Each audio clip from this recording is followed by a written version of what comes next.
tayo naman po ngayon ay magpapatuloy at ito na po yung ating pong second and final episode na isang maikling serye on eyewitness. No? Lessons from people who saw Jesus suffer. Kung meron mo kayong pagkakataong panoorin ho yung kaninang umaga, maganda rin po ninyong panoorin at napakaganda. Ako po ay personally blessed sa message po ni Pastor Ricky and I praise God for him. Kaya naman, sa ating pong pagpapatuloy, I pray that somehow God will also open our eyes to see ano po ba itong mga aral na ito mula sa mga taong nakasaksi nung sakripisyo po ni Jesus. Now, bago ako magpatuloy, gusto ko lamang pong isipin lang ho ninyo ito. No, isang senaryo, isang building na nasusunog at punong-puno po ng usok yung silid, yung pong kwarto. Sunod-sunod yung mga kwarto ho doon. Talagang sobrang usok. At natrap po ang maraming tao. At doon sa labas, may mga firefighters na sumisigaw. Lumabas na kayo! Ganyan. Sumisigaw talaga para ma-feel nyo yung konti. No? Dito ang daan! Yan. Iniligtas namin kayo! So yun ang mga talagang, syempre, emergency. Pero sa loob, nagkakagulo yung mga tao. May ilan tumatakbo sa exit. May mga ilan nanigas na lang. Hindi na alam gagawin, nanigas na lang. May mga ilan naman na talagang hindi pinansin yung warning. Parang ano lang yan, wala lang, drama lang yan. Yung iba naman po, parang tumakbo pa lalo doon sa sentro ng apoy. Kumaga, na-disorient na sila. Alam mo ninyo, lahat sila nagbigay ng iba't ibang responses doon sa warning na binigay. Ito pong sakripisyo ho ni Jesus, ito pong cross, kung mapapansin ninyo, ito po ay isang rescue plan ng Diyos. At kung papansin ninyo, itong rescue plan ng Diyos, maraming tao, iba-iba rin ang tugon.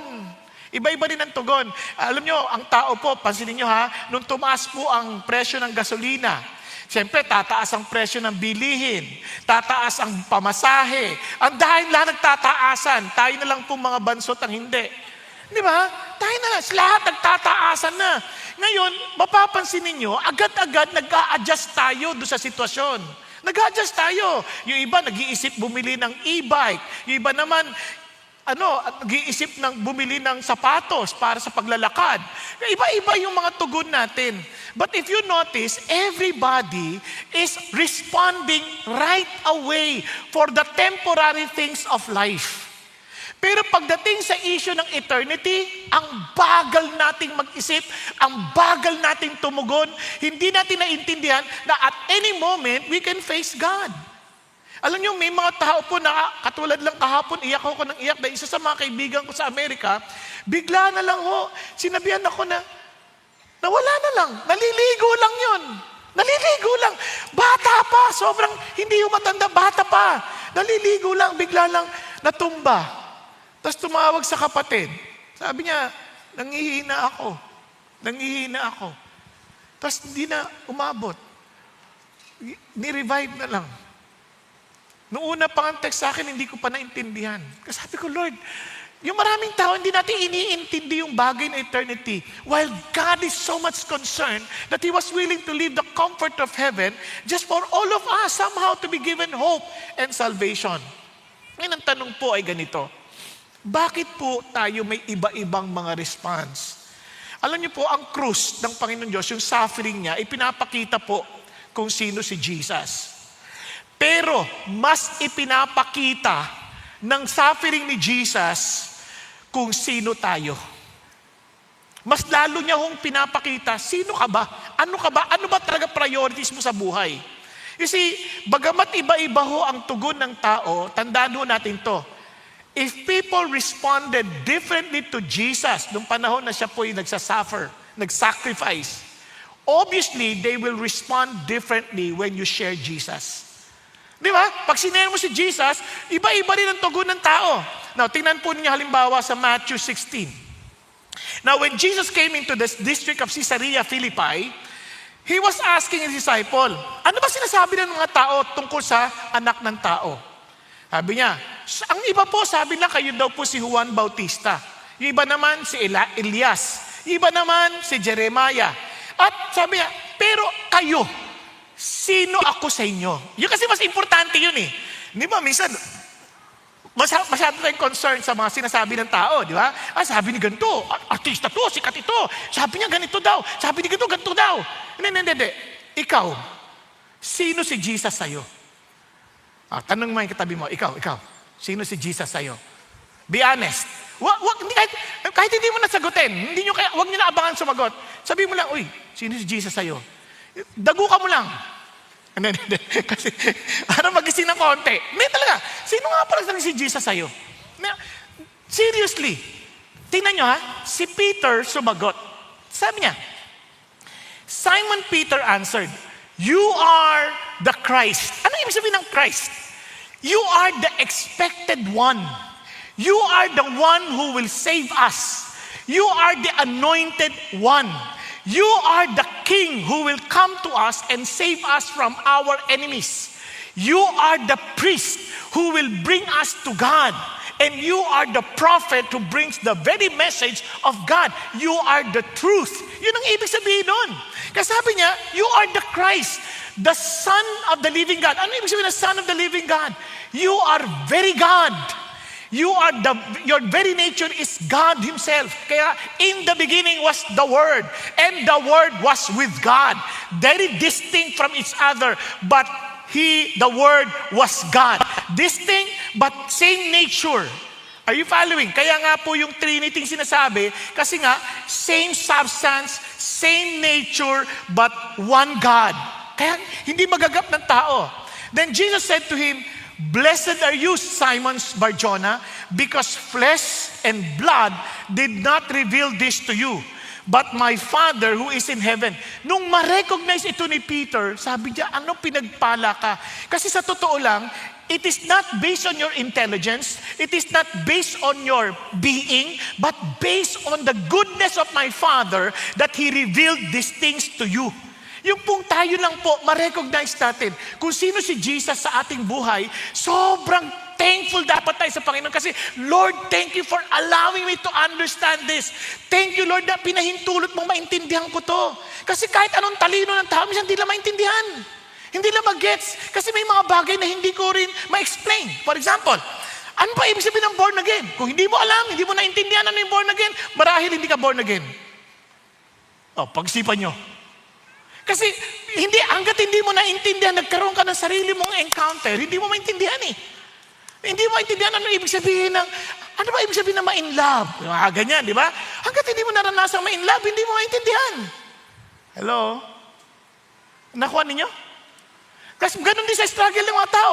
Yung ibang tao sa sobrang dami ng mga kinakain, hindi alam ibig sabihin magutom. May nagtanong sa akin kanina, Pastor, nagwe-weights ka pa ba? Hindi mo ba napansin? Punong-puno ng weights. Alam nyo, minsan, hanggat hindi mo nagagawa, hindi mo naintindihan. It's so easy to discuss it theoretically, pero yung idea of seeing it, experiencing it, grasya lang ng Diyos. For me, ibig sabihin, naintindihan mo ba magdyaryo bote? You were not given that privilege. Di mo maintindihan. Nakuha? Naintindihan mo mag-tricycle driver? You were not given that privilege. Hindi mo maintindihan. Were you a working student? Hindi mo maintindihan yun kasi hindi mo din pinagdaanan.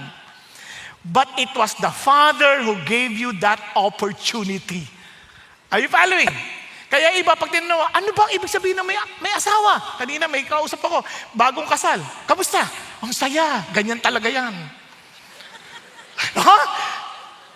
Pagtagal niyan, sasaya pa. At sasaya pa. At sasaya-saya. Di ba? Biglang hindi mo maintindihan yun hanggat andun wala ka doon. Ang dali lang pangarapin lahat. Tama? Pero pag nandun ka na, it's only by the grace of God because he who finds wife finds favor of God. Are you following? Kaya ganito rin yun. Sabi niya, Peter, it was only the Father who revealed that to you. Now, I say to you, hindi siya natapos doon, that you are Peter, isang baliit na bato. And upon this Petra, malaki, sabi niya, I will build my church. Yan ang aking palatuntunan. I will bring an assembly of people who will influence the world. Kasi during that time, pag sinabi mong church, nag-a-assemble yung mga tao, pinag-uusapan nila how to make the place better.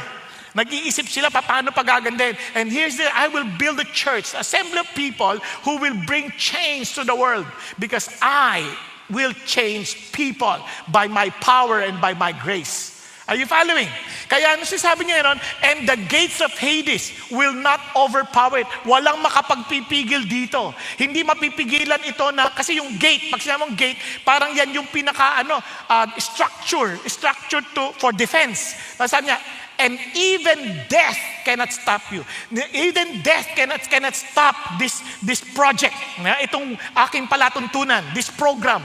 Hindi mapipigilan. Your death will never stop it. The death of the disciples will never stop it. Nobody can stop it.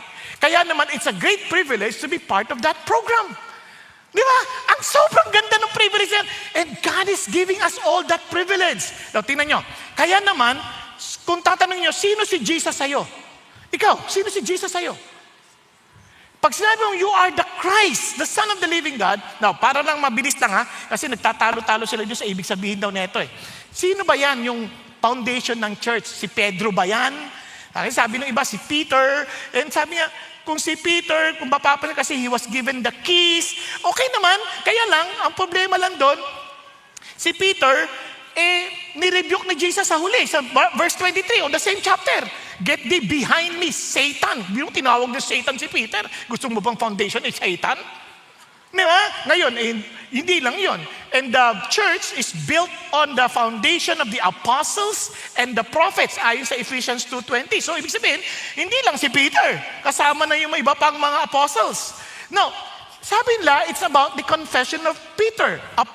You are the Christ, the Son of the living God. Kasi nga, Jesus is the foundation. Ibig sabihin, the idea is, yung confession na yun yung pinaka-foundation that Jesus is the Christ. So, kasi nga, sabi niya, those who call upon the name of the Lord will be saved. At yung isa naman, yung pangatlong views, ay si Jesus mismo, being the rock. The rock is Jesus Christ. So, He is the cornerstone. Kaya nag-aaway-aaway po yung mga scholars. Ang totoo niyan, layered po yan. Hindi yan either or. Or yung iba naman, either or. Depende kung anong gusto yung pronunciation. Basta ako, hindi mo kailangan mamili. They are layered. Peter as the first confessor, the content is Jesus, the Christ, the Son of the living God, and the very foundation si Jesus. Kaya layered yan. Nakuha? And if you have the same understanding na si Jesus at siya yung pinaka-foundation ng pagkatao, you're part of that program. Okay pa? Nagkakaintindihan? Sino si Jesus sa'yo? If He is the Christ, the Son of the living God, at siya yung Panginoon mo, ayan, tingnan nyo why do you call me Lord, Lord, if you do not do what I say? What am I trying to say?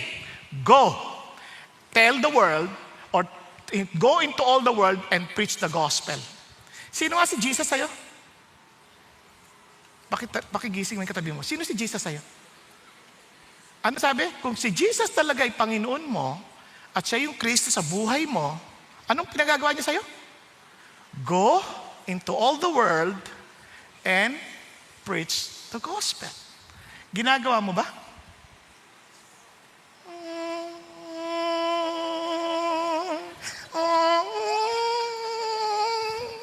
Natanong niya, ginagawa ba natin? Pag-isipan niyo, hindi ako marunong Alam niyo yung Samaritan woman, hindi rin marunong. Kakakilala niya kay Jesus, nagtatakbo na kaagad at nag-preach ng gospel. Alam niyo yung inalihan ng demonyo? Ayun, agad 10 city ang kanyang binalitaan ng gospel. Ano na sinasabi niya? Yung isang bulag na nakakita, wala siyang alam. Nirebuke niya pa yung mga saserdote. Sabi niya, ang alam ko lang, once I was blind, now I see. Wala siyang alam ng mga matitinding mga theology. Wala siyang pagtatanggol na Calvinism. Wala siyang pagtatanggol na Arminianism. Ang pagsasabi niya lang si Jesus Christ. Nakuha ninyo? Kaya, if we truly understand the good news, naku, ibabalita mo yan. Kayo ba, pag mayroon kayong magandang balita, hindi nyo kinikwento sa iba? Di ba, iba nga, naalala nyo ng panahon ng pandemic. O ano kagad? Uy, ano, may gamot na raw sa COVID. Ano daw ang gamot sa COVID? Naku, ang dali-dali lang. Ito lang daw pala gagawin mo. O, di ba? Nabalitaan niyo itong sa mga dengue nung nagkakaroon-dengue. Naku, ang effective ang tawa-tawa. Tawa-tawa lang. Hanggang mamatay ka, tawa ka lang ng tawa. Di ba? Balita ka ng balita, kwento ka ng kwento, kung ano-ano. Bakit you believe something that this is the good news? Ganun din ito. Naranasan ko, parang iba. Nagkaroon ako ng sense of direction, nagkaroon ako ng totoong buhay na, nagkaroon ng contentment. Di ba binabalita mo? Hello? O halimbawa, ikaw, binata ka, bilang sinagot ka ng girl, nang nililigawan mo, o paano ang reaction mo? Sinagot ako, di ba? Yung isa naman, inuumpog ang ulo. Bakit? Binasted ako. Kanya-kanya lang yan. Tama? Hello? Pag alam mo yung balita, wala pa yung utos, ha? Pinikwento mo na. Tingnan nyo lahat ng mga nakaranas ng himala kay Jesus. Huwag nyo pagsabi, kinakalat. Ibang klase, no? Kinakalat. Maganda balita eh. Tanong mo yung katabi mo, ikaw, kanino mo kinalat? At anong kinalat mo? Iba nagkakalat. Ang daming kinalat. Ubo, sipon, nilagay sa ilalim na upuan. Kaya nagkalat. Di ba? Kaya last week, ano sabi natin? Eyewitness. I will tell people about Jesus. Remember the declaration? I am just a nobody telling everybody about somebody. Dinugtungan ko lang ng konti. Who can save anybody? Are you following? O sabihin. I am just a nobody telling everybody about somebody who can save anybody. Ang tanong lang, marami sa atin nahihiya. Bakit? Kasi, remember this, right response required. Don't be surprised by the responses. Kasi talaga iba-iba yung response ng tao. Konting mabilis lang ang review, ha? The Sanhedrin, naalala nyo, they were asking Jesus, ikaw ba talaga si Kristo? Tell us straightly. Sabihin mo sa amin. Huwag ka na paligoy-ligoy pa. Sabihin mo, ano ba? I am the Christ. Wala na tayong dahilan. Blasphemous. Hindi naman talaga after sila sa katotohanan eh. After silang maghanap ng dahilan para siya i-execute. Tama? No. Tapos nagpa-picture pa yung ibang pang diniscuss natin, yung mga Sanhedrin, di ba? Didiscuss nyo yun. Didiscuss nyo pa sila Pontius Pilate. Nag-groupie sila. Si Pontius Pilate, di ba? Si Herod, di ba? Si Simon of Cyrene. Kanya-kanya sila. Sila Barabas. Yan, nagpa-picture yung dalawang kriminal. Bago sila mamatay, nagpakuha muna. Joke lang yun. Pero, yan. Ang galing ng pagkakagawa, no? Talagang uso na rin talaga yung mga selfie ng panahon na yun eh. Ito. Ano yung mga natutunan natin? Si Pastor Ricky during the morning gave the summary. Yung sa hapon, hindi ko maalala. Basta ang alam ko sa hapon, binigyan tayo ng diin na, na sinasabi sa atin na we are to be a better witness or effective witness by the right perspective of Jesus, the carry His cross, and right view of the future. Naalala niyo pa? Pero binigyan din tayo ng summary sa umaga. No? Yung mga Jewish leader, ang kanilang reaction, trusted in religiosity for salvation. But to us, we need to admit our need for Jesus. Yung Pilate feared and loved people more than Jesus. Kaya alam nyo, sa kasaysayan ng mga Roman Empire, bakit parang nawala si Pilate? Di ba dapat kung talagang known siyang leader, dapat nandoon siya sa history. Ba't hindi siya sinulat ng mga panahon na yon? Kasi sa mga Hudyo, ay sa mga Romans, ayaw nila ng nabaliw na governor na ilalagay sa kasaysayan. Kahit nawala siya for a while. Kasi nabaliw siya, hugas siya ng hugas ng kamay. Nabaliw. Hindi, totoo yun. Hugas siya ng hugas ng kamay, nabaliw siya. Pero hindi lang may tatanggi. Kasi nung na-unearth yung nandun yung sa steps yung kanyang pangalan at dun sa flooring. Makikita nyo yan pag napunta kayo sa Israel, sa area ng mga Caesarea Philippi. Makikita nyo yan. Yung si Herod, ganun din. Sabi niya, eager to meet Jesus, but only because he wanted something from him. Sabi naman sa atin, ang response dapat natin, make Jesus your Lord and Master. Si Barabas, ganun, wala naiintindihan. Basta sa kanya, makaligtas na ako sa pakulungan. Yan. And believe that Jesus took all our sins upon Himself. Ganon din si Simon of Cyrene. Si Simon of Cyrene, hindi niya alam ginagawa niya, o si zero lang siya eh. Pinilit na magbuhati ng krus. Pero ang gusto ng Diyos, we are to really take up our cross daily and follow Jesus.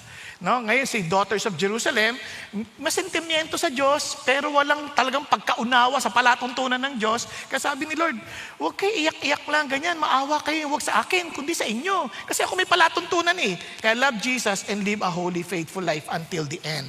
And of course, yung 2 criminals na fulfill yung prophecy about Jesus. So, tingnan na natin ito ngayon. Ngayon, yung continuation ito. 6 responses to Jesus at the cross. Okay? Mabilis lang, huwag kayong mag-alala. Mga 3 oras. Okay.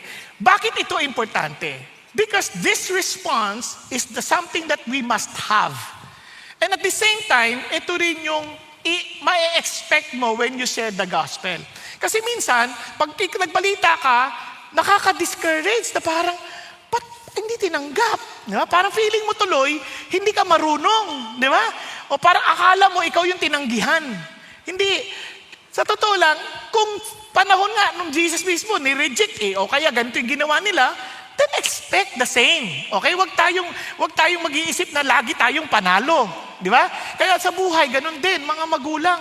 Huwag nyo naman pong i-train ng anak natin na parang akala mo hindi sila pwedeng mabigo sa buhay. Lahat tayo may kabiguan, kaya iba hindi kayang tumanggap ng kabiguan eh. Hindi kayang tumanggap ng mga insulto. Di ba?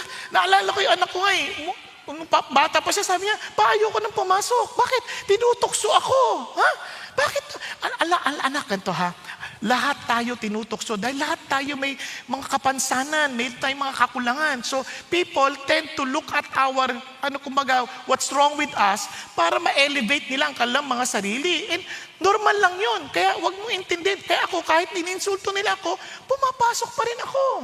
Ganun ba? Oo, kaya wag mo intindihin yan. Malalagpasan mo yan. You focus on what God wants you to accomplish. Di sabi niya, thank you pa, thank you. Ano bang tukso sa'yo? Pogi. Ako, sumamalob na. Ano ba yan? Nakakainis. Sumamalob, pati si Renato, sama ng loob. Ano ba nangyayari dito sa mundo na to? Joke lang po. Pero what I'm trying to say is this. We need to prepare them also for whatever. Your failures, rejection. Kasi alam, naawa ako sa mga bata ngayon. Ayaw nyo mag-fail yung anak nyo, gusto nyo mag-honor. Kayo gumagawa ng assignment. Hindi ba kayo nahiya niyan? Tapos ang grade ang baba. Pag-isipan niyo mabuti. Di ba? Wag natin gawin yon. Turuan natin sila. It's okay for them to fail as long as it's their work. Okay ba yun? Kaya natutuwa ko yung mga anak ko, tinalo yung mga magulang. Sila gumawa ng assignment nila, yung magulang hindi. Sabi, Papa, yung magulang niyang gumawa. Di talo mo siya. Naku ha? So, balik tayo dito. Anong response na una? Rejection. Yan. Bakit? Tingnan nyo ha. When they came to the place called the skull, kasi meron pong lugar doon, pag napunta kayo sa Israel, yung bundok talaga mukhang bungo. Mukhang bungo. Ang tawag doon, Golgotha. Yan. Then they crucified him and the criminals, one on the right and the other on the left. So magkabila. So napagitaan si Jesus. One of the criminals who were hung there, hurling abuse at him, saying, "Are you not the Christ? Save yourself and us." So in other words, kasi yung mga tao, nakapaligid din doon eh. They were also hurling the same insult and abuse against Jesus. So siya nakiki-argue din. Kasi sa mundo dito, hindi mo na alam kung sino tama at saka totoo eh. So sunod lang na sunod yung tao. So habang sumusunod yung tao, sabi niya, "Are you not the Christ? Save yourself and us." Parang sinasabi niya kay Jesus, "Come on, I will serve you if you will save me first."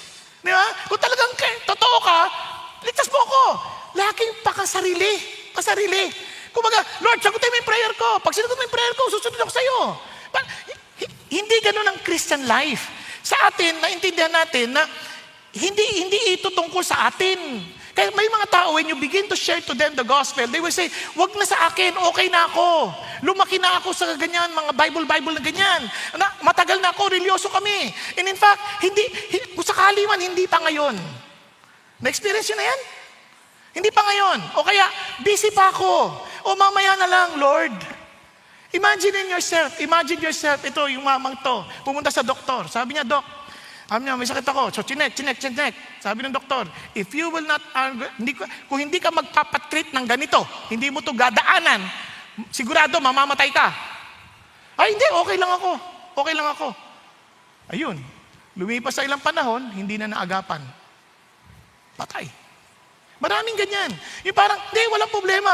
Walang problema doon sa cure na solusyon ng Diyos. Ang problema, yung rejection. We are not willing to humble ourselves and believe in God's ways. Kaya sa cross, ganun din ang ginawa. Diba? Isang criminal, he rejected Jesus. Hindi dahil walang ebidensya. Ang linaw ng ebidensya. Kitang-kita na minsan ng ating mga kamag-anak yung pagbabago ng ating mga buhay. Tama ba? Minsan galit agad sila. Pa, ayaw ka na nag-a-attend doon, ha? Kaya ang tanong nga nung isang anak sabi niya, Pa, hindi ka ba natutuwa sa pagbabago nakita mo sa akin ngayon? Hindi ka ba natutuwa na hindi na ako nagbabarkada? Hindi ka ba natutuwa na hindi na ako nagmumura? Hindi ka ba natutuwa na naghuhugas na ako ng plato? Di ba? Parang napaisip. Hindi, basta, huwag kang bubunta dyan. Mga mali yan. May mga ganun tao eh. Di ba? Hindi na iniintindi yung ebidensya nangyayari. Ang iniintindi na, basta, dito ka pinanganak, dito ka na rin dapat mamatay. Patay ka nga. Nakuha ninyo? Hindi ganun. Tingnan mo yung ebidensya. Tingnan mo yung sinasabi ng Diyos. Wag hindi yung parang, basta, hindi na inaalam. Hindi na inaalam ang mahalaga. Ito na yun. Ito na yung pinaniniwalaan na dito na ako pinanganak. Ito na yung pinaniniwalaan ko. Okay na ako dito. And that's one way of rejecting Jesus Christ. Kaya itong kriminal na to, itong magnanakaw, hindi to ordinaryong magnanakaw, ha? Ang lakas pa ng loob niya. Iligtas mo kami. Kasi unang-una, kung ikaw yung ordinaryong magnanakaw, hindi ka naman kailangan i-execute na mamatay eh. Tama? Marahil ito, talagang pumatay ito habang nagnanakaw. Para umabot yung kanyang kaparusahan sa pagpako sa krus. Kaya matinding kasalanan nito, and yet he did not listen at ang tsapang may tapang. Kaya what should we do? Never reject Jesus. Wag nating tatanggihan at ipagpapaliban si Jesus. Sabi nga ng Panginoon, today is the day of salvation. When God speaks to your heart, be humble, receive Him. Aminin natin kung ano talagang pinagdadaanan natin. Alam naman natin that we are so empty, our lives are not going anywhere, pero ayaw pa rin natin. Sinasabi, ito, subukan si Jesus. Ayaw pa rin natin pakinggan. Bakit? Basta ayoko. Why? Because of the lack of evidence? No, because of the lack of humility to admit that our need. Hindi tayo honest sa ating mga sarili. Sa totoo lang, marami sa atin, nagkukunwaring ayos tayo sa buhay. But deep within your heart, you know, may maraming tao sa atin, ang daming suot na maskara. Pag tinanong mo, kamusta ka na? Mabuti. Yung totoo, mabuti nga. Hindi, ano nga talaga? Sinasabing mabuti na ka eh. Mabuti ba yun? Wala nga ako pamasahe. Mahal-mahal na gasolina. Nakuha ninyo? Di lalabas yung totoo. Biglang lalabas yung katotohanan. Saan nino ka umaasa? Now, I praise God. Meron tayong Diyos. Hindi mo kailangan sayuin yung hawak mo ang beat. Hawak ka ni Lord. Di ba? Hawak tayo ni Lord. Yun ang hawak, yun ang ating alalahanin. So if ever you share the gospel, they will say, hindi ako ready, okay na ako. Don't get discouraged. If they rejected Jesus, they saw Him face to face, they can also reject you. Kahit kita na nila yung katotohanan. You see, rejection is not a lack of evidence. It is refusal of surrender. Ayaw natin magpasuko sa Diyos.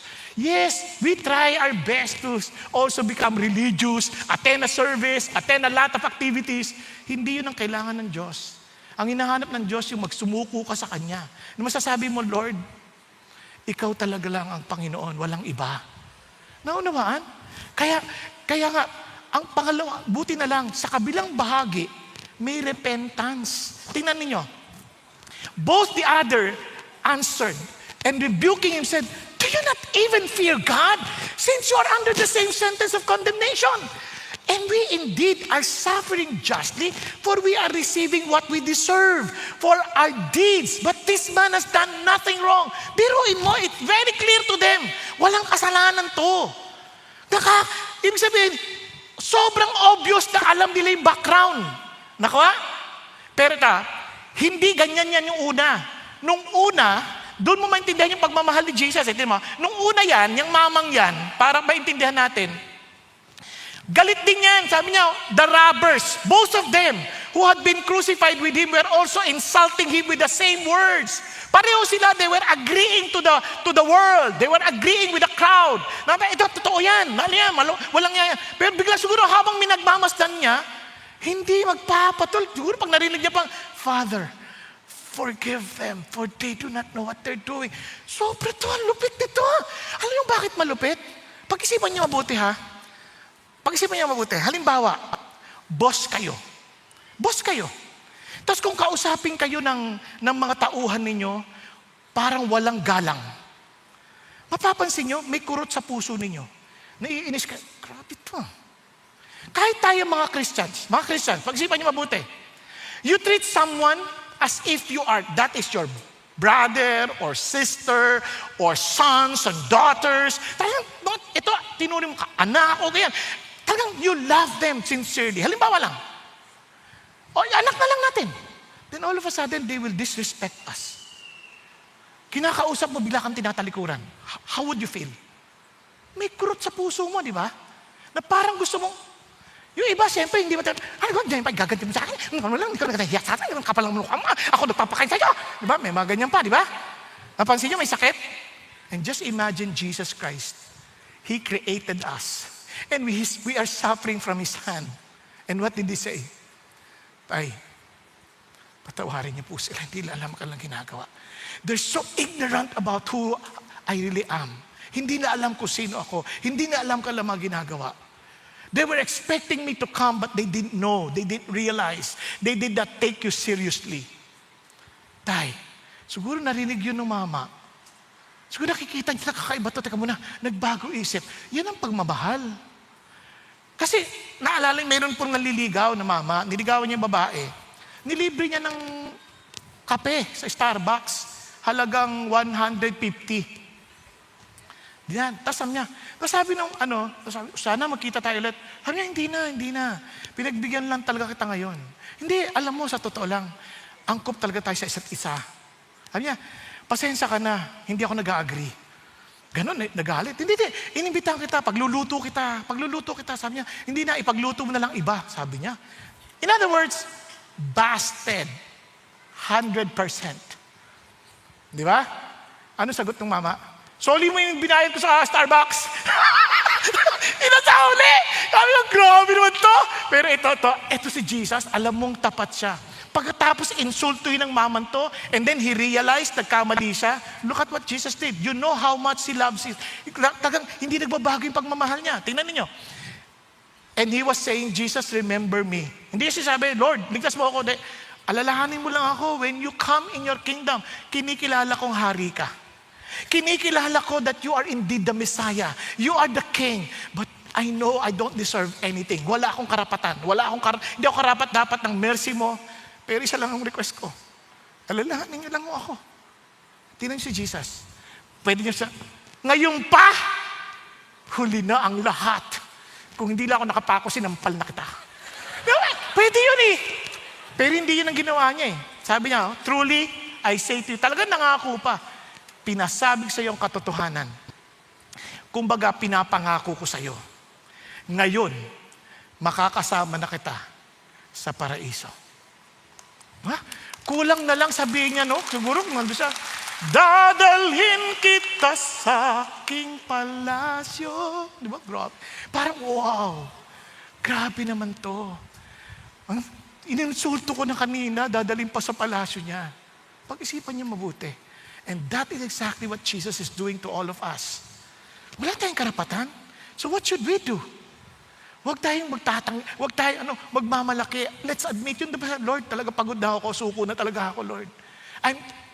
I just want to be honest to you. So what should we do? We should repent. Ano yung sabihin ng repent? Etong tingin ko kay Jesus, mali. Sabi niya, balik ka sa totoong sino si Jesus.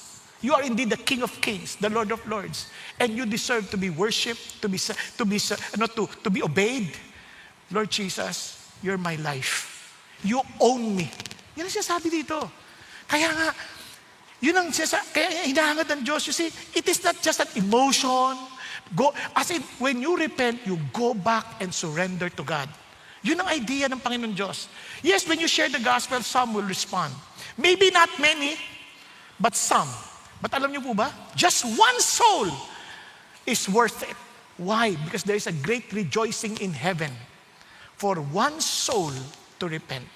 And when you came to Jesus Christ, there was a great celebration in heaven. Di ba?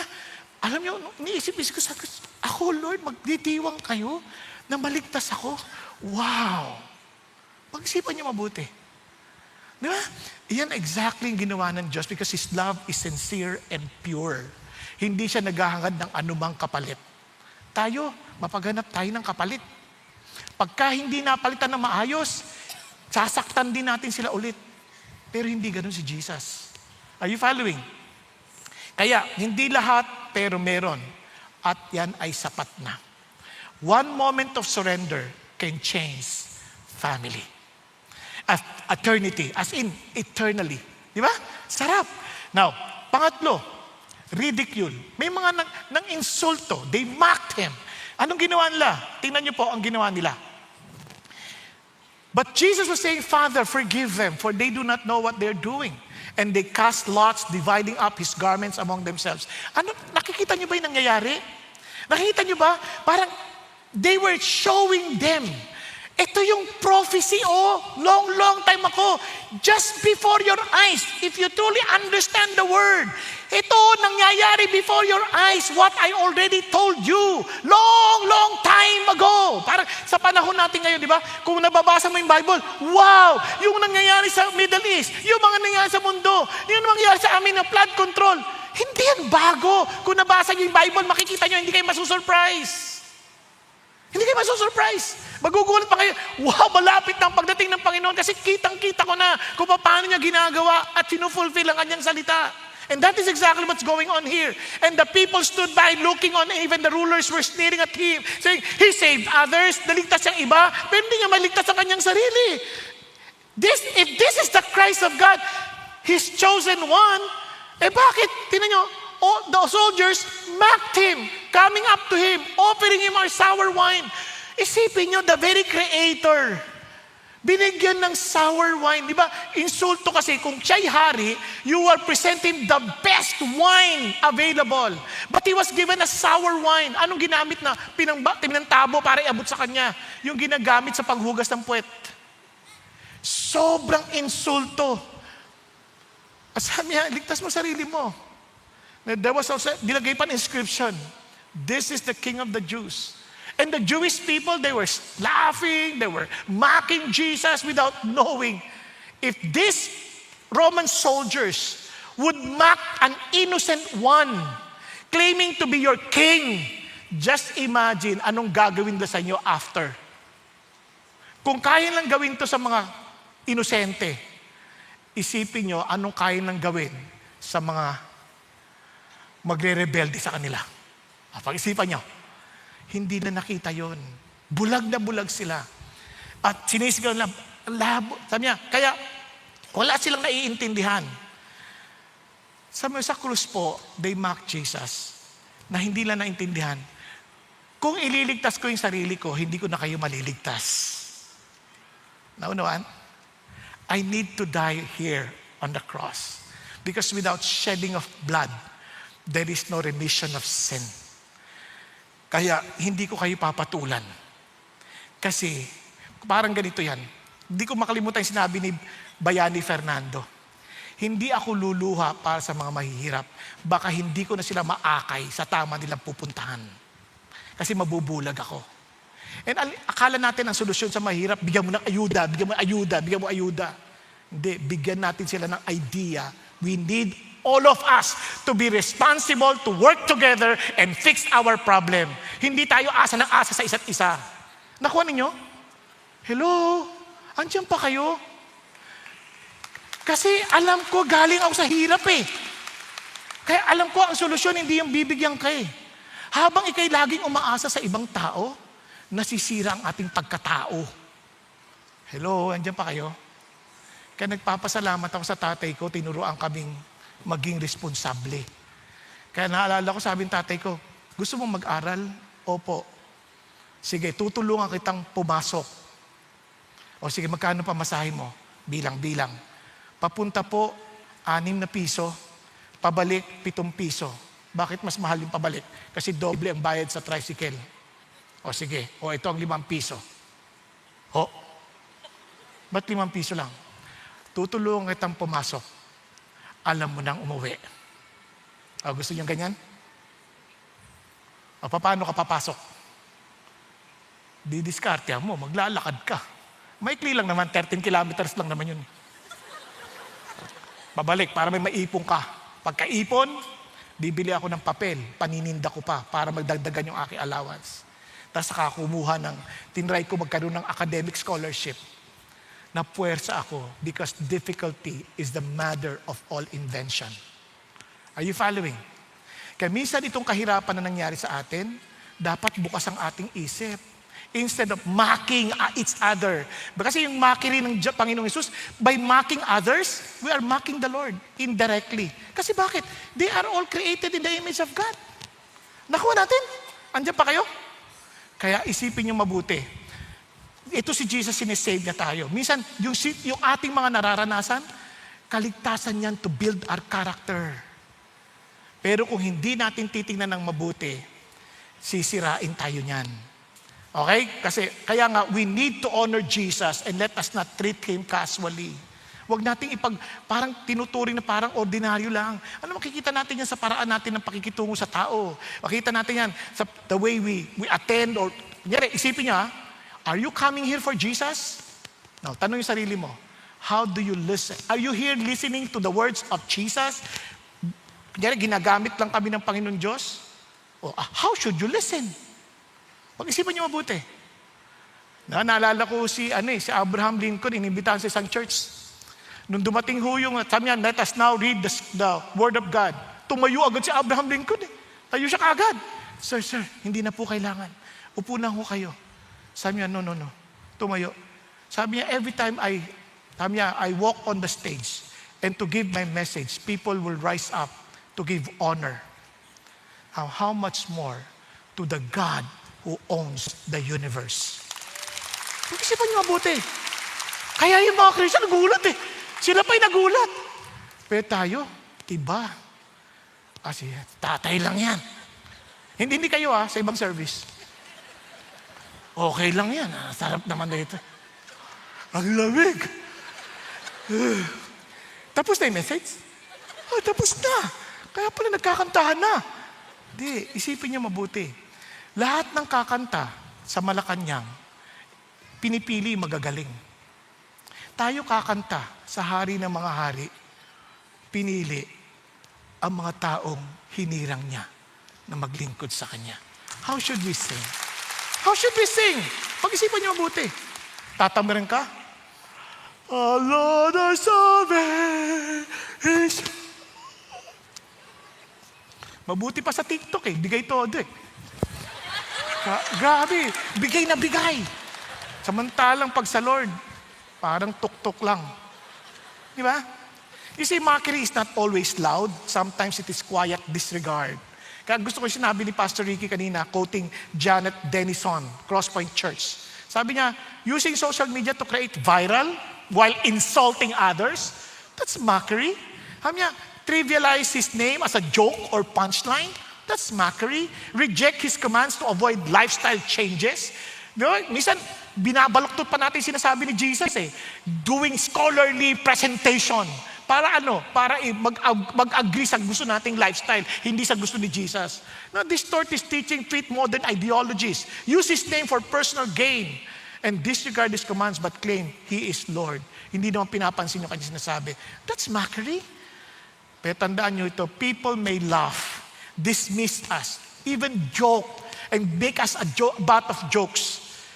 Yes, it will hurt, but it is expected. Maaasahan yan. But what people laugh at today, they may cry over tomorrow. And for us who are crying today, ano sabi ni Jesus? Blessed are those who mourn, for they shall be comforted. Amen po? Yun ang ating panghawakan. And kaya sabi na, do not be mocked. Do not be deceived. God is not mocked. For whatever a man sows, sabi niya, this will also reap. Ako, kung ano yung tinanim mo, yan ang aanihin mo eh. Number 4, resistance. They will resist you. Bakit ko nasabi? Tingnan nyo. And the people stood by looking on, and even the rulers, the people and the rulers, were sneering at him, saying, He saved others, let him save himself. This is the Christ of God, His chosen one. Ang nakakalungkot, no? They knew the scripture. They knew that before Christ to be glorified, before Christ to be honored, Christ to bring justice to the world, He had to suffer first. But they never saw it. Kasi hindi na binabasa ng totoo. Basta sa kanila, sinabi na ng pastor yan, okay na yan. Sinabi na ng mga rabbis namin, okay na yan. No. We are asked by God. Ano sabi ng Lord? This book of the law shall not depart out of your mouth, but you shall meditate on it day and night, that you will be careful to do everything written in it. Then you shall be prosperous and have good success. Di ba ang sarap nun? We want to be successful. We want prosperity. But we don't take God seriously. Kaya hindi natin binabasa ang kanyang salita. Kasi tingnan nyo, ako, alam nyo si Jesus, ang saya. Ang saya. Wala kang kakatakutan eh. Tingnan nyo simple lang. Sabi ko na sa inyo, may apo na ako, di ba?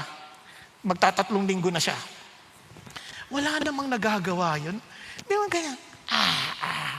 Huwag nagugutom na. Ikaw naman, ikaw, gutom.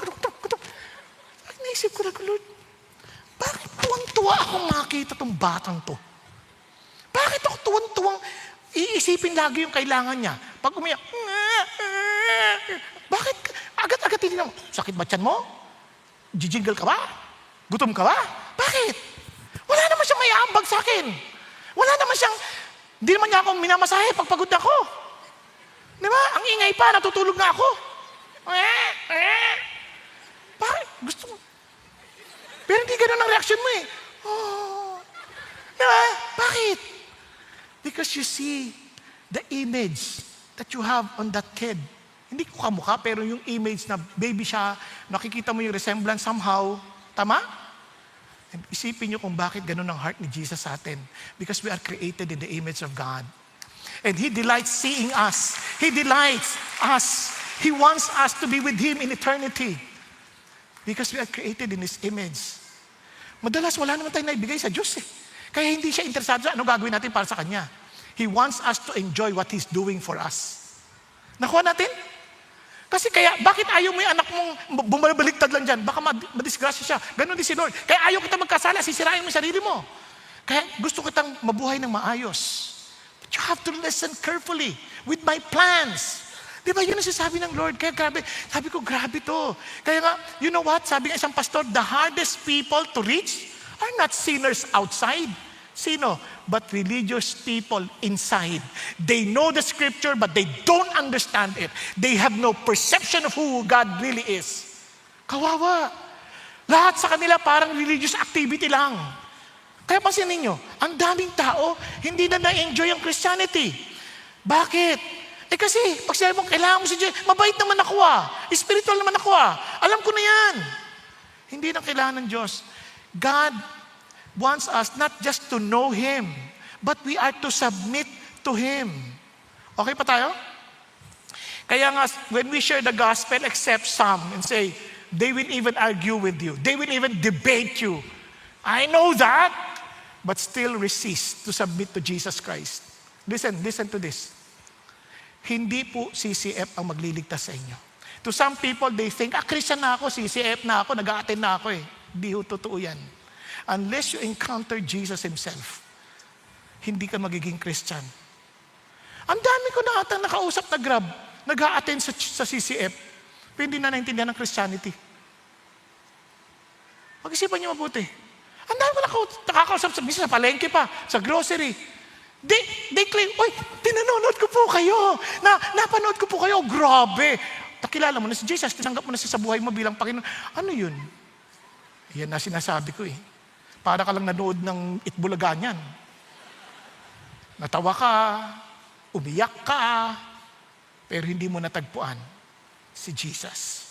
Sayang. Nakuha ninyo? Para ho yung si Orville at saka Wilbur Kelly, ewan ko yung magkapatid na nag-invento ng aeroplano, naalala nyo? Nandun siya, pagka sumulat sa kapatid, nagtelegrama. We did 59 seconds flying. Sabi niya, we will be with you soon in Christmas. Sabi ganon. To celebrate Christmas. Alam nyo, telegrama. Takbo agad siya sa news. Famous bicycle distributor will come on Christmas. Nakalimutan yung lipad. Yung pinaka-importanting lilipad, na lumipad sila ng 59 seconds, hindi nila naibalita. Ang ibinalita, uuwi lang yung dalawa. Sometimes we miss the extraordinary because we're too focused on the ordinary. Di ba? Nasanay na tayo, aatin tayo dyan, makikinig tayo. Sino magpipreach? Ay, siya? Ay, nako, ayoko niyan. Ingay-ingay, ang tagal-tagal pa.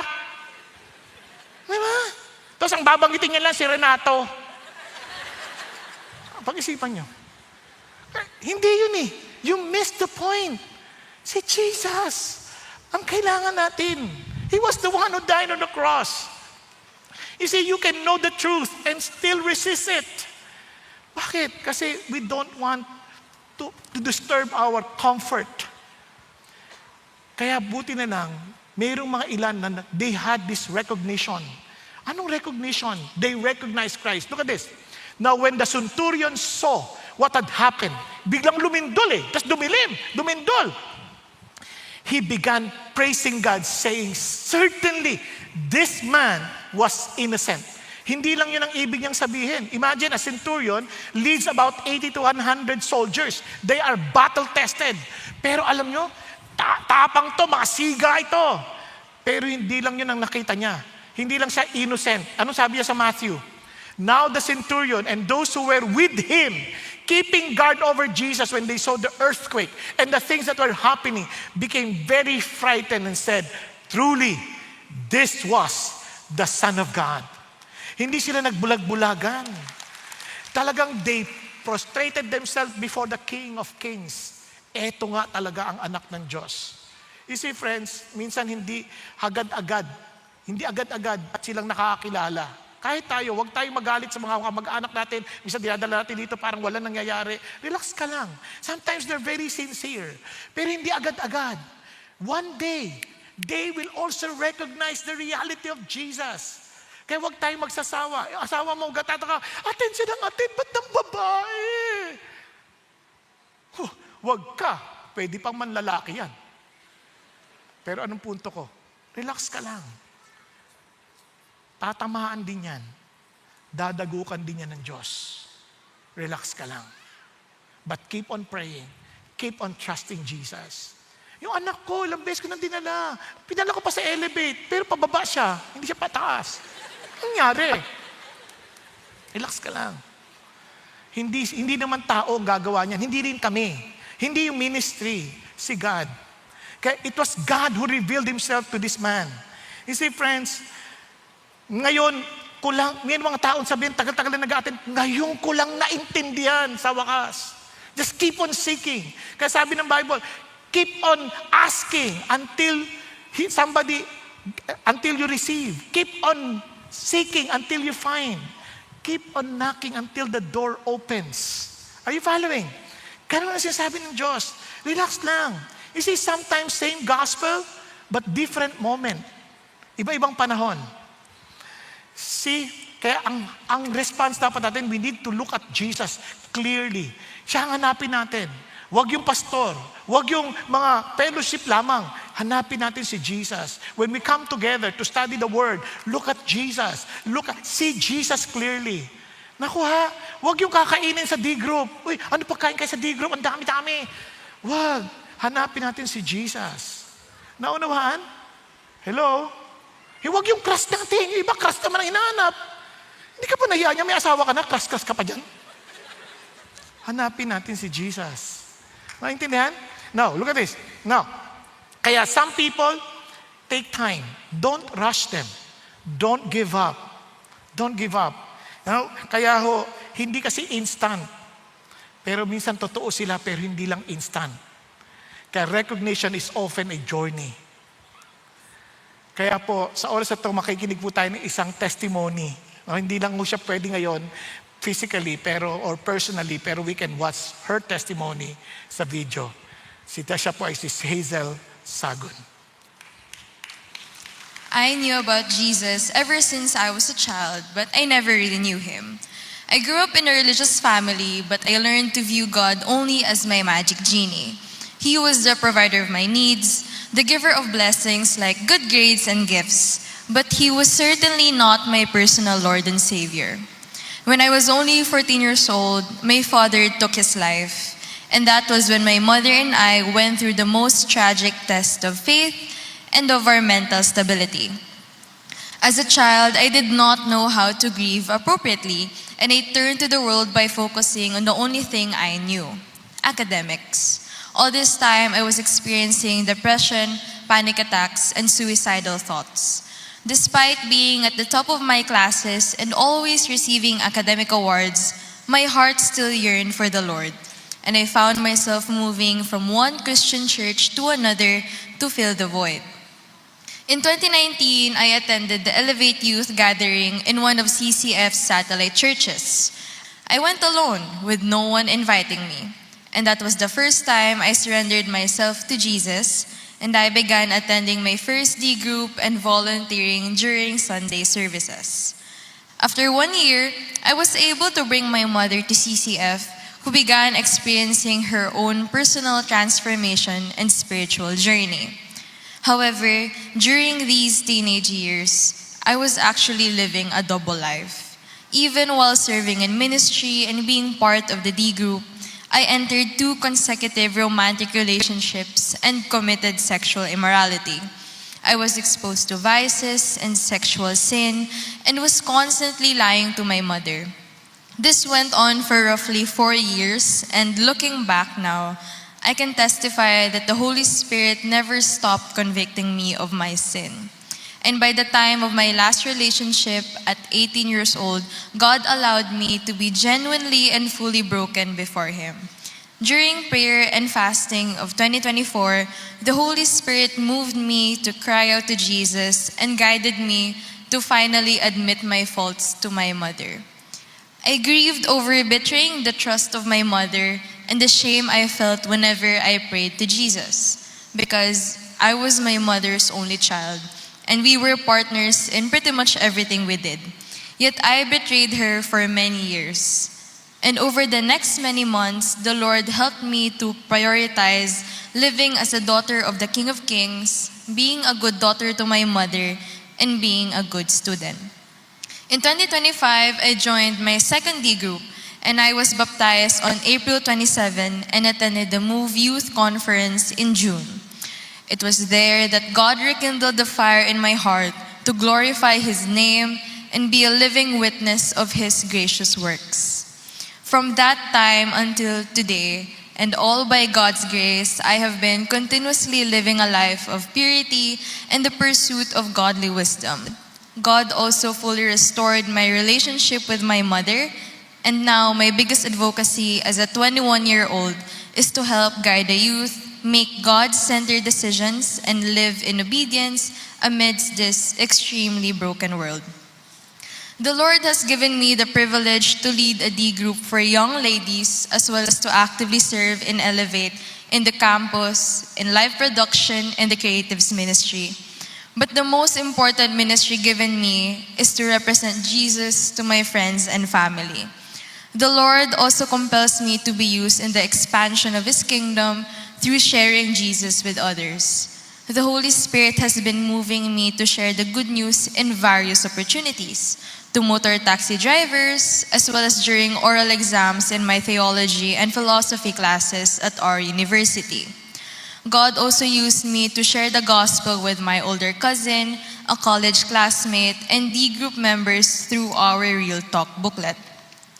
Earlier this year, together with the D group I belong to, we finished our vision casting, and I shared how excited I am to share Jesus Christ with others.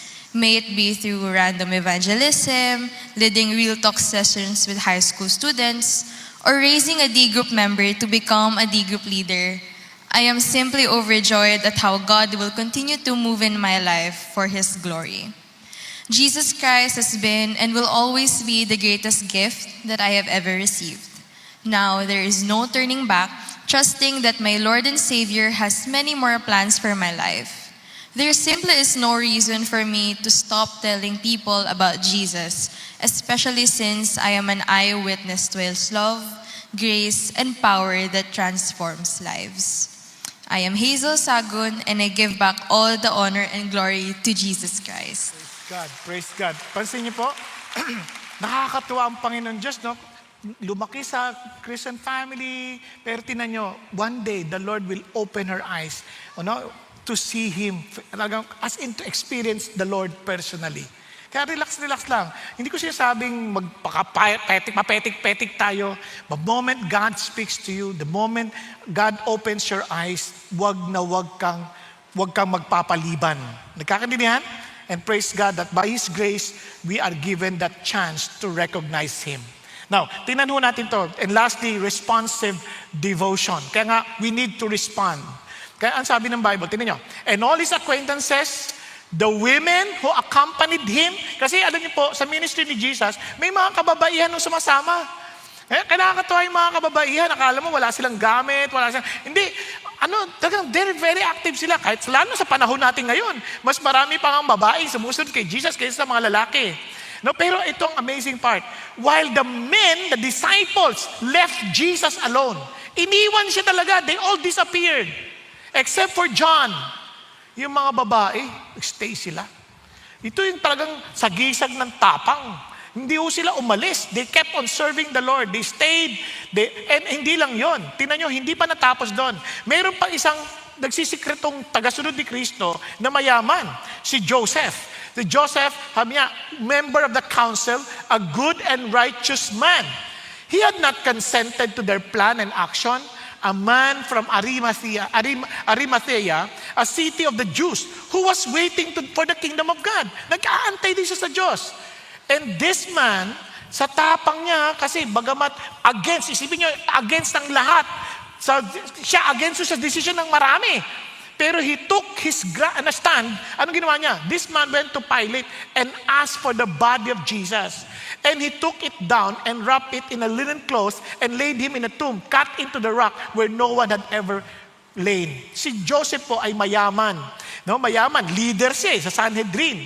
Now, tita nyo yung prophecy sa Isaiah 53 that he would die with the criminals, with the poor, pero he will be laid and buried with the rich. O grabe, no? Yung fulfillment na pinapakita ng Diyos sa kanila. And kitang-kita nila yon. Now, alam niyo po ba na hindi lamang si Joseph of Arimathea, sino pa? Si Nicodemus. Si Nicodemus, sa John naman, mapapansin who had first come to him by night. Naalala niyo yun, yung sa John chapter 3. Also came bringing a mixture of myrrh and aloes about 100 pounds weight. Hindi ho yung biro. While the disciples disappeared, the women stayed. Joseph stepped forward and Nicodemus finally stood his ground. Alam niyo sa buhay, maraming hamon, maraming mga pressure ng crowd, sabi sa'yo, wag di tama yan, mali yan. And sometimes, napo-force tayo na mag-compromise. Wag. Bakit? God wants us to remain faithful. Even if it's hard, even when it's quiet, need to be faithful. Of course, we can expect some will step back. Some will stay silent and even disappear. But you and I, we need to keep going. Amen po. Tuloy-tuloy lang. Kahit wala sa spotlight. Kahit hindi tayo pinapansin. Tuloy-tuloy lang. Kahit sinusuklian tayo na hindi maganda, tuloy-tuloy lang. Total, ang pinagsisilbihan natin, hindi tayo sinuklian.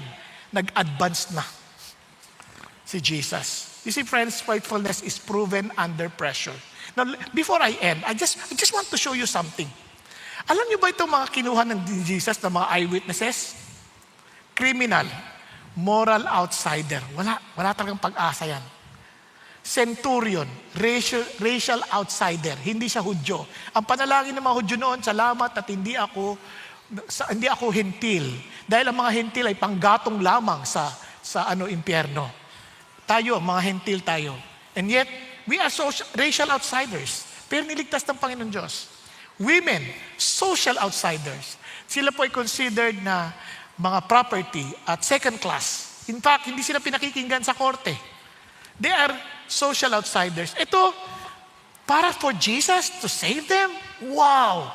Pero amazingly, hindi niya sinasabing mahihirap lang ang kanyang inaabot o yung mga cast out lang. Pati ang mayaman, a respected leader. Sama na natin si Nicodemus. Sarang sinasabing, Lord, salvation is not based on your background, your moral performance, social status, or your qualification. Lagi natin pinapaalala ang ating sarili, for by grace, you've been saved through faith. That's not of yourself. It is what? A gift of God. Regalo to sa'yo ng Diyos. Not as a result of work, so that no one may boast. Kapatid, may good news ako sa inyo. Habang inaalala natin yung sacrifices ni Jesus, alalahanin mong hindi ito tungkol sa iyo, gawa. Ginawa niya na. Kaya huwag ka na magpapako sa krus. Huwag ka na magpahataw sa iyong likuran. Naintindihan ninyo? Kung mag-aayuno ka man, mamigay ka na lang ng pagkain sa wala. Naintindihan? Kasi hindi naman yung gagawin natin ang issue. Ang issue, ano yung ginawa ni Jesus. Kaya natin ginagawa ang mga bagay na ito kasi alam natin, ligtas na tayo. Di ba napakabuti ng Panginoon? And alam niyo kung bakit? We need to come to Jesus, not like the other criminal. If you will do this, if you will, di ba sento niya, sarili niya pa rin. Minsan even in our good works, sarili pa rin natin parang I want to be saved, kaya gagawin ko to. Hindi. Gagawin ko to because Jesus saved me. Magkaiba. Kaya yun ang sinasabi niya rito, unless Jesus becomes the center of your life, you never understand Christianity. Kasi in Christianity, Jesus is at the center. Unless we see ourselves as God, be merciful to me, the sinner, you'll never understand the salvation of the Lord. Kaya sabi niya, Lord, remember me. I deserve what I'm suffering from. I deserve this, Lord.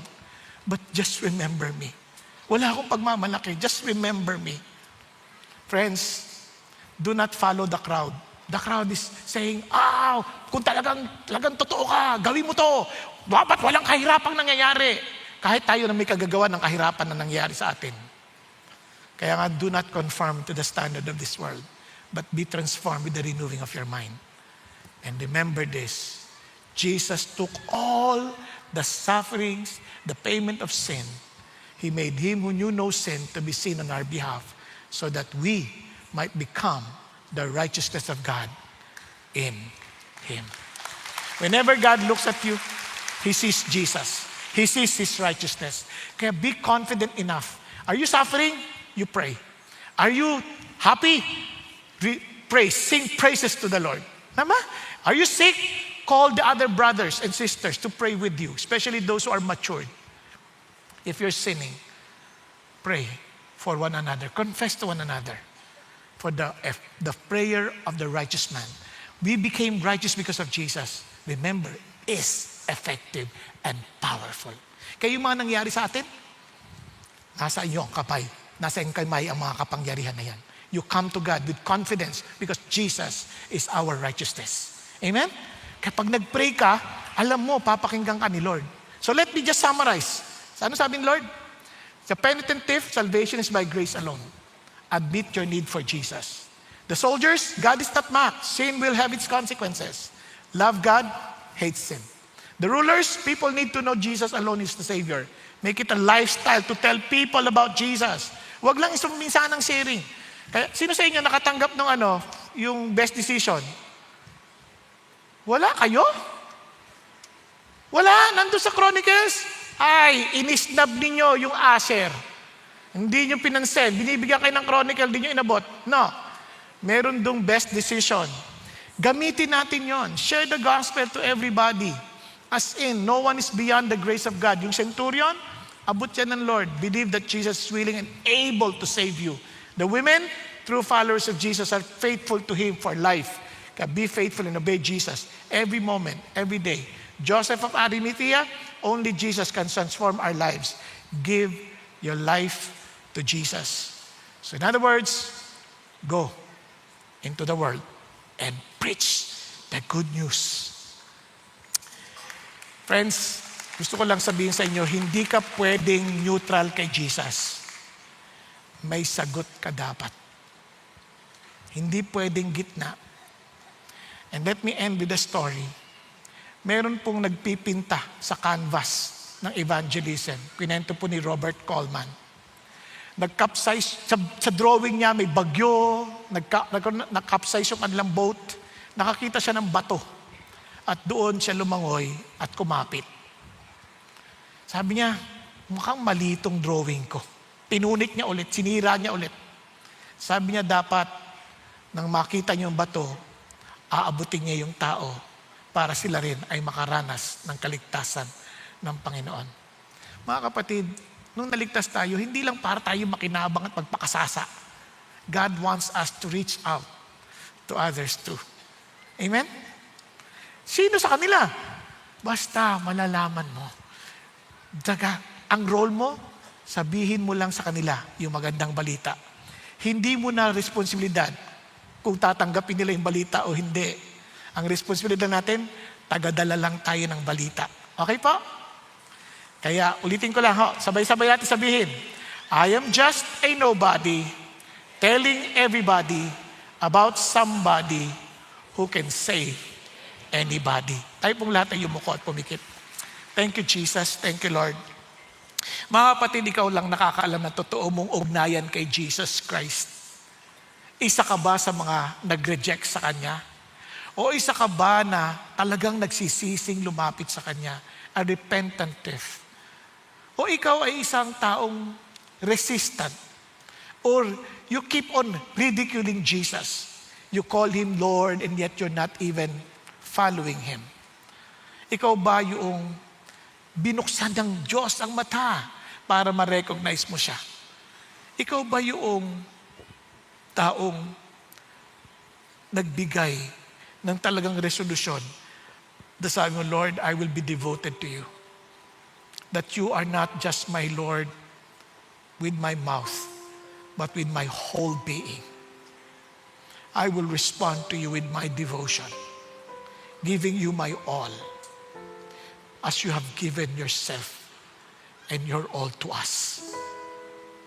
Thank you, Jesus, that you came for me. Thank you, Jesus. I am so helpless and hopeless, but you came for me and you saved me. You died for me. You left the comfort of heaven that I may experience comfort in you. Thank you, Jesus.